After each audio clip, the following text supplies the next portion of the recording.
नमस्कार साथियों। आपने सुना तो होगा कि मन चंगा तो कटौती में गंगा और मन अशांत तो जग अशांत। इसका अर्थ यही है कि भाई जो भी कुछ है अपने अंदर ही है। ये जो दुनिया है, ये संसार है, दिखता भले ही बाहर हो, है अपने अंदर ही।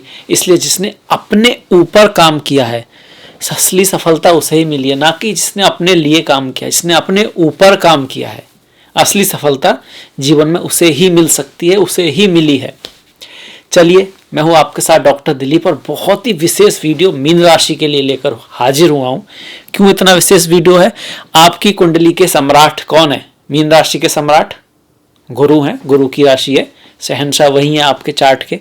उन्हीं का परिवर्तन 12 साल बाद हो रहा है वृषभ राशि में।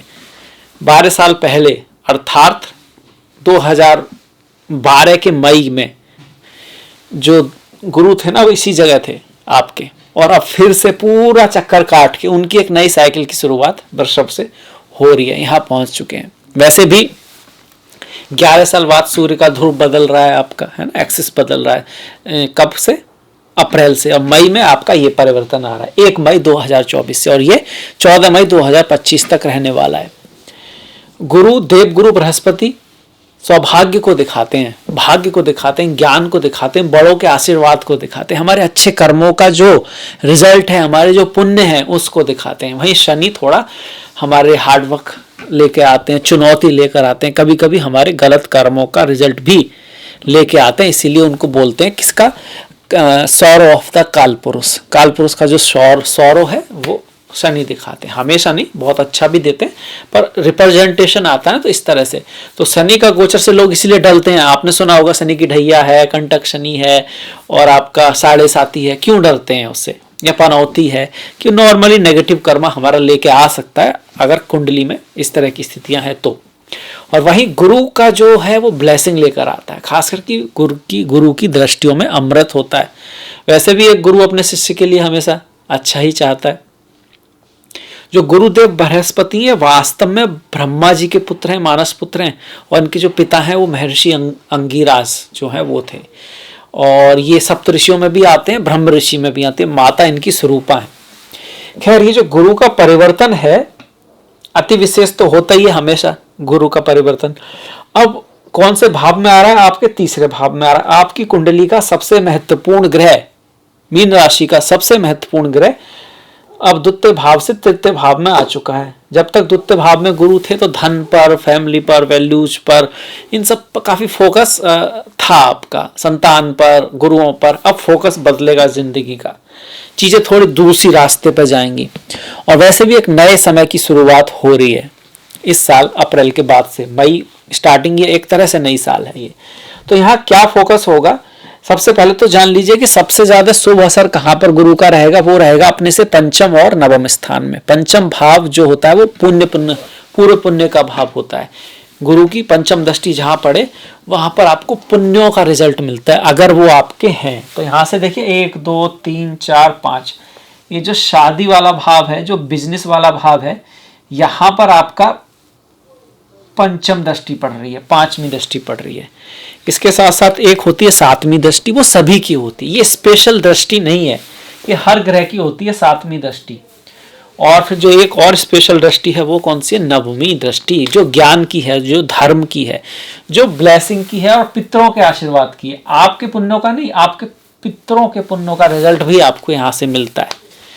तो ये हो गई दृष्टियां। आप इसके रिजल्ट को देख लेते हैं। सप्तम भाव पर गुरु की दृष्टि शादी विवाह के निसंदेह योग बनाएगी। निसंदेह बहुत सारे मीन वालों की शादी अगर नहीं हो पा रही थी, रिश्ते अगर नहीं चल पा रहे थे, मिल नहीं रहा था, रिश्ता जरूर मिलेगा अगर कुंडली में इस तरह की संभावनाएं हैं। अगर कुंडली में ही ऐसा है कि भैया डेस्टिनी में ही, प्रारब्ध में ही ऐसी कुंडली है कि शादी हो ही नहीं सकती या मैरिज लाइफ खराब ही रहेगी, वो एक अलग बात रही। हम गोचर की बात करें। ज्योतिष के 2 भाव होते हैं, गोचर जो डायनामिक एस्ट्रोलॉजी है, एक है कि भाई आप जो प्रारब्ध है जो मिटाया नहीं जा सकता, तो हम गोचर की बात कर रहे हैं। तो वो गोचर में गुरु ये ऐसा कह रहे हैं। मैरिज लाइफ में कुछ उतार चढ़ाव चल रहे थे, शादी में कुछ दूरियां चल रही थी अपने प्रिय के साथ, प्रीतमा के साथ, पत्नी के साथ, पति के साथ, तो वहां पर थोड़ा सा आपस में प्रेम बढ़ने वाला है, प्यार बढ़ने वाला है। बिजनेस के लिए भी अच्छा है, यात्राओं के लिए भी बढ़िया है, ट्रैवल के लिए भी अच्छा है, और आपका लोगों से मुलाकात, आपका एरिया ऑफ कांटेक्ट जो है वो बढ़ेगा। सप्तम भाव एरिया ऑफ कांटेक्ट भी है, ये सप्तम भाव आपका मार्केट प्लेस भी है, बिजनेस भी है, उसके लिए भी यहाँ पे अच्छा है। केतु थे पहले सिर्फ यहाँ पर एक तरह से नेगेटिव चल रहा था, थोड़ा सा बढ़िया नहीं कह सकते केतु को, पर गुरु ने यहाँ पर क्या किया, एक इंट्यूशन भी आ जाएगी आपको रिश्तों में अब कि किससे क्या बोलना है, अगले व्यक्ति को आप पहचान पाओगे। नौवीं दृष्टि, ये भी जादुई दृष्टि है, एकादश भाव पर लाभ होगा, आपका जो सोशल सर्कल है वो बड़ा होगा, आपको कहीं अच्छे कार्यों में, ग्रुप में जगह मिल सकती है, एक बड़े ग्रुप में जो दुनिया की भलाई से रिलेटेड हो। आपकी इच्छाएं भी काफ़ी बढ़ेंगी। 3, 7, 11 ना, ये अच्छा है, ये आपको इच्छा कराता है। काम वासना, काम वासना का मतलब होता है अच्छा खाना, अच्छा म्यूजिक, अच्छा गाना, अच्छा सुख, स्त्री सुख, पुरुष सुख, हर तरह की चीज़ें काम वासना में आती है, तो उसको बढ़ाएगा गुरु, और आपकी कुछ इच्छाएं पूर्ण भी अवश्य होंगी। पर ध्यान रखें, गुरु कौन सी राशि में है, पृथ्वी तत्व की राशि में है, स्थिर राशि है, ये पृथ्वी तत्व की राशि है, ये जो वृषभ राशि है, इसका जो साइन होता है कौन होता है, टॉरस राशि हो गई, वृषभ बैल होता है। तो बहुत ज्यादा हार्डवर्क, मेहनत करना जरूरी है, आलस्य में ना रहें, तभी गुरु रिजल्ट देंगे। तो ये आ गया। सातवीं जो दृष्टि है वो बहुत ही महत्वपूर्ण है, क्योंकि वैसे तो आम दृष्टि है सातवीं दृष्टि, पर यहाँ पर शनि की भी दृष्टि आ रही है, तो आपके भाग्य में कोई बड़ा परिवर्तन आ सकता है। आपकी जो 7.5 चल रही है उसकी भी 10वीं दृष्टि आ रही है, पिता की लाइफ में कोई बड़ा परिवर्तन आ सकता है। धर्म के क्षेत्र में आपका जो नजरिया है वो काफी हद तक बदल सकता है, उसमें ट्रांसफॉर्मेशन आ सकता है, जिस तरह से आप धर्म को समझते हैं। धर्म का मतलब है राइटियस, सही गलत, सही क्या है गलत क्या है, उस चुनाव कर पाना, ना कि वो जो हम समझ लेते हैं कि धर्म का मतलब है। धर्म का सही मतलब यही है कि आपको पता है कि क्या करना सही है, क्या करना गलत है, जो सही तरीके से अर्थ कमाता है। अर्थ का मतलब जिसकी हमारे लिए वैल्यू हो, सिर्फ धनी नहीं, फिर उस अर्थ का जो सही तरीके से उपभोग करता है, मतलब काम, अर्थ काम है ना, ये धर्म अर्थ काम मोक्ष, उसको मोक्ष स्वतः ही मिल जाता है, क्योंकि वो सही तरीके से काम कर रहा है, अर्थ कमा रहा है, सही तरीके से उसका उपभोग कर रहा है, तो उसके मन में शांति आ ही जाती है। मन में शांति है तो जग में शांति है, मन में उद्विग्नता है तो जग में उद्विग्नता है। मन ही आपको ऊपर भी ले जाता है आत्मा की तरफ, और मन भी आपको नीचे की तरफ भी ले जाता है।